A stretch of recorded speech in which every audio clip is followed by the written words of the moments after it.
Hello guys, welcome back to your channel. അപ്പോൾ ഇന്നത്തെ recipe എന്താണെന്ന് ഞാൻ ബാക്കി വന്ന നെയ്ച്ചോറില്ല അത് വെച്ചിട്ട് അടിപൊളി ഒരു ഡിഷ് ഉണ്ടാക്കാനുണ്ട് ഗൈസ്. അപ്പോൾ നിങ്ങൾ തീർച്ചയായിട്ടും ഉണ്ടാക്കി നോക്കും വേണം. അതുപോലെ തന്നെ ഫസ്റ്റ് ടൈം അതിൻ്റെ വീഡിയോ കാണുന്നെങ്കിൽ എല്ലാവരും ലൈക്കും ഷെയറും സബ്സ്ക്രൈബ് ചെയ്യാനൊന്നും മറക്കല്ല കേട്ടോ.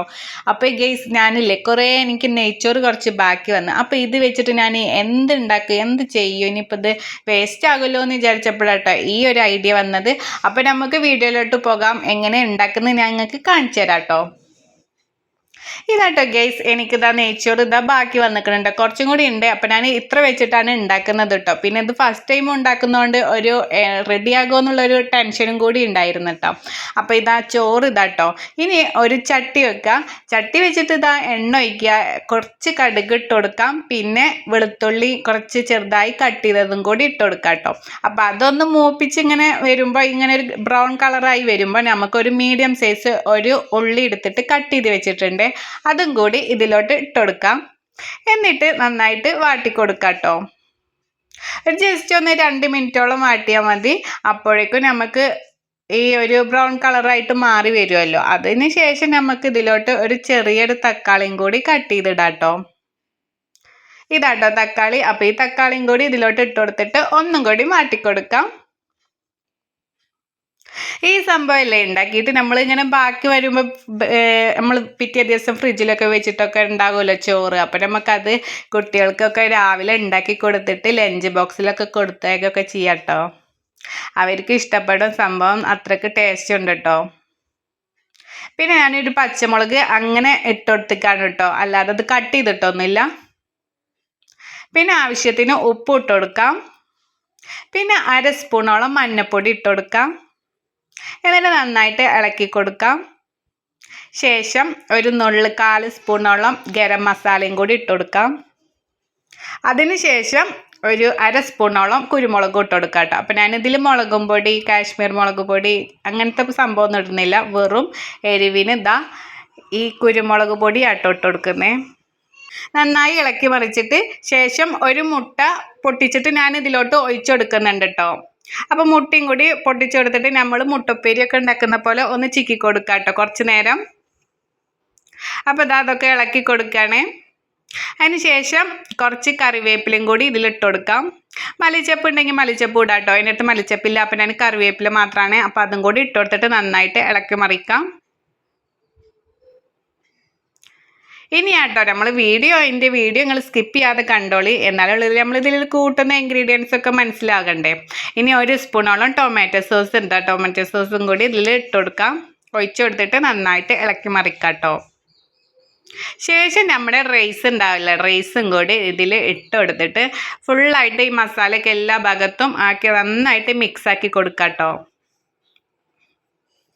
മിക്സ് ആക്കിയതിന് ശേഷം ഒരു 2 മിനിറ്റോളം നമുക്കിത് അടച്ച് വെച്ച് കൊടുക്കാം. അപ്പം നല്ല റൈസൊക്കെ നല്ല സോഫ്റ്റായിട്ട് വരും ചെയ്യും.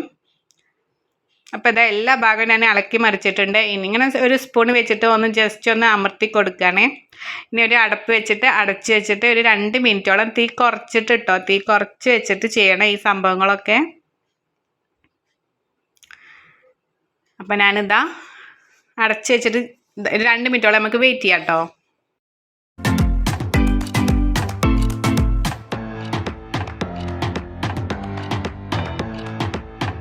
ഇതാട്ടോ 2 മിനിറ്റ് കഴിഞ്ഞിട്ട് തുറക്കണേ. അപ്പോൾ നമ്മുടെ റൈസൊക്കെ നല്ല സോഫ്റ്റ് ആയിട്ട് നല്ല അടിപൊളി എല്ലാ മസാലയും സെറ്റായിട്ട് ഇതാ വന്നിട്ടുണ്ട് കേട്ടോ.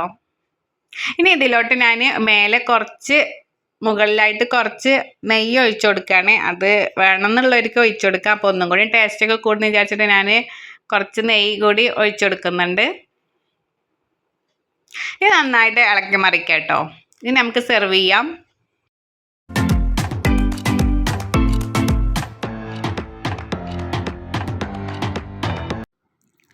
ഇങ്ങനെ ട്രൈ ചെയ്യാത്തവർ എല്ലാവരും ട്രൈ ചെയ്ത് നോക്ക് കേട്ടോ. എന്നിട്ട് എനിക്ക് ഫീഡ്ബാക്കൊക്കെ അറിയിക്കണേ. അപ്പോൾ അടിപൊളിയാണ് ഗൈസ്, എനിക്ക് ഒന്നും പറയാനില്ല. അപ്പോൾ തന്നെ ഞാനൊരു ഷേപ്പ് ഇട്ടാൻ വേണ്ടിയിട്ട് ഇങ്ങനെ ഒരു പാത്രത്തിലൊക്കെ ആക്കിയിട്ടാണ്. നമ്മൾ പണ്ടൊക്കെ ഇങ്ങനെ ബിരിയാണിയൊക്കെ തരുമ്പോൾ കല്യാണങ്ങളിലൊക്കെ ഇങ്ങനെ തന്നിരുന്നല്ലോ. ഇപ്പോൾ പിന്നെ അങ്ങനെയൊന്നുമില്ല. നമുക്ക് സ്വന്തമായിട്ട് വിളമ്പി കഴിക്കാൻ വേണ്ടിയിട്ട് അങ്ങനെയാണല്ലോ തരാറ്. അപ്പോൾ ഇതാട്ടോ ഞാനിതാ ഷേപ്പ് ഇട്ടാൻ വേണ്ടിയിട്ട് കുട്ടികൾക്കൊക്കെ കഴിക്കാൻ വേണ്ടിയിട്ടും അവരെ നമുക്ക് കയ്യിലെടുക്കണ്ടേ. അപ്പോൾ ഇങ്ങനെയൊക്കെ വേണ്ടിയിട്ടൊക്കെ ചെയ്യുമ്പോൾ ഒന്നും കൂടി അവർ കഴിക്കും ചെയ്യും.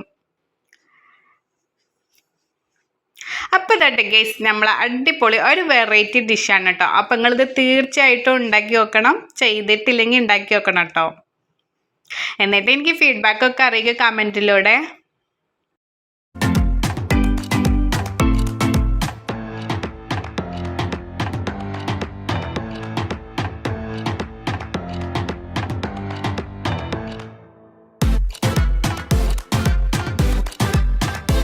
ഇതിൻ്റെ കൂടെ ഒന്നും വേണമെന്നില്ല കേട്ടോ. പക്ഷെ ഞാൻ കുറച്ച് തൈര് ഉണ്ടായിരുന്നു, അപ്പോൾ കുറച്ച് ഉള്ളിയൊക്കെ കട്ട് ചെയ്ത് അതിലിട്ടു. പിന്നെ ഞാനുണ്ടാക്കിയ റൂബിക്ക് അച്ചാറാണ് കേട്ടോ. അപ്പോൾ റൂബിക്ക് അച്ചാറിൻ്റെയൊക്കെ ലോങ് വീഡിയോ ഞാൻ ഇട്ടിട്ടുണ്ട്. അപ്പോൾ എല്ലാവരും പോയിട്ട് കണ്ടിട്ട് അതുപോലെയൊക്കെ ട്രൈ ചെയ്ത് നോക്കും കേട്ടോ. അടിപൊളിയാണ്, നല്ല ടേസ്റ്റാണ് കേട്ടോ. അപ്പോൾ ഞാൻ കുട്ടികൾക്കൊക്കെ കൊടുക്കാണ് കേട്ടോ. അപ്പോൾ അവർക്ക് ഫുഡ് കൊടുക്കുകയാണെങ്കിൽ അപ്പോൾ എങ്ങനെ ടേസ്റ്റ് ഉണ്ടോ എന്നൊക്കെ അറിയാൻ വേണ്ടിയിട്ട്. ഈ വീഡിയോ നിങ്ങൾക്ക് എല്ലാവർക്കും ഇഷ്ടപ്പെട്ട ലൈക്കും ഷെയറും സബ്സ്ക്രൈബ് ചെയ്യാനൊന്നും മറക്കില്ല കേട്ടോ. അതുപോലെ തന്നെ എല്ലാവരും ഹാപ്പി ആയിരിക്കുക, സേഫ് ആയിരിക്കുക, സുഖമായിരിക്കും എന്നൊക്കെ വിചാരിക്കുന്നു കേട്ടോ. അപ്പോൾ ഞാൻ നെക്സ്റ്റ് വീഡിയോ ആയിട്ട് ഇൻഷാ അല്ലാഹ് അടിപൊളിയൊരു വീഡിയോ ആയിട്ട് വീണ്ടും കാണാം. അപ്പോൾ ഓക്കെ, ബൈ.